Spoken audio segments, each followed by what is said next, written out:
Good evening, Ignite Denver. My name is Mike Solis, and I want to encourage you to be strong. I like this chair. I'm oftentimes amazed at the resilience of the human spirit. We're pretty tough. And,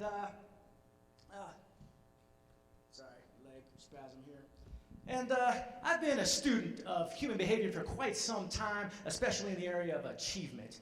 What separates the wheat from the chaff? How is it that two people can go through the exact same tragedy? One person can raise himself up, find beauty in ashes, while the other person stays down for the 10 count. It has been said, where focus goes, energy flows, and I'm here tonight to tell you that's absolutely true. As you can tell, I'm no stranger to tragedy myself. Approximately 2 years ago, I suffered a near-fatal aircraft accident where I broke my back. I broke my leg off at the ankle and suffered a severe spinal cord injury, which left me paralyzed below the waist. Now, when I say paralyzed, I'm embarrassed to share this with you, but that does mean bowel, bladder, and sexual function.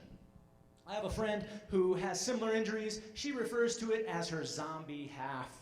I spent 10 and a half weeks in the hospital, and when I came out, my beautiful wife of 5.5 years came to me, looked me in the eye, and said, I didn't sign up for this, and I want to live a better life.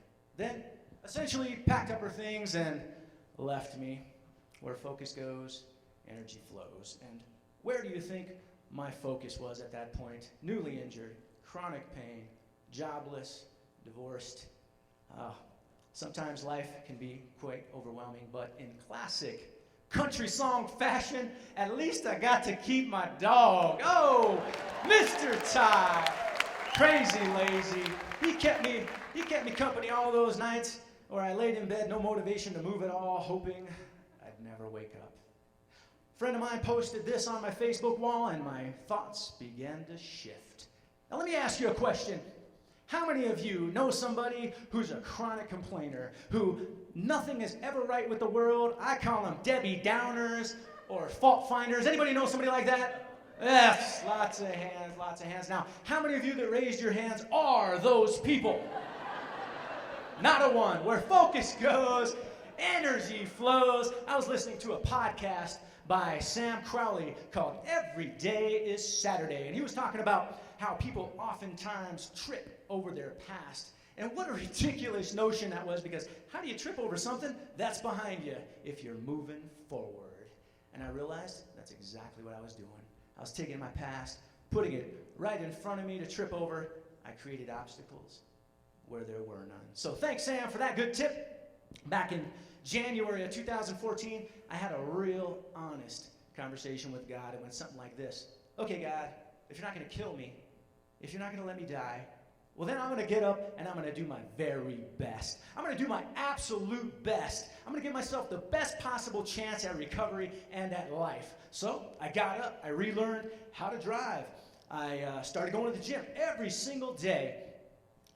I realized that this leg started moving just a little bit. So I did what I could. I got on the leg press machine. It would only do one 10-pound plate. So that's what I did. One 10-pound plate every day, every time I went. I'm happy to report last week I did a max test. I'm up to 110 pounds, one leg. My trainer and I just did a video, 500 dips as a pre-workout. And as you can see, I'm up to 380 pounds on the incline bench press machine. And next month, I'm going to West Palm Beach, Florida for my first ever wheelchair bodybuilding competition. Keeps me motivated.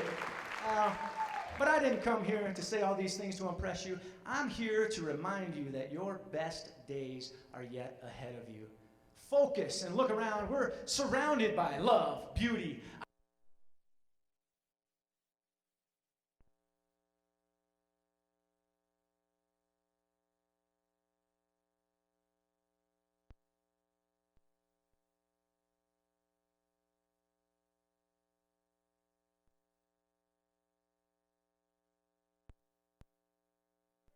Used to that wheelchair, son, because you're never going to walk again, and quite frankly, quite possibly will never even stand. And I'm here to tell you, Where focus goes, energy flows.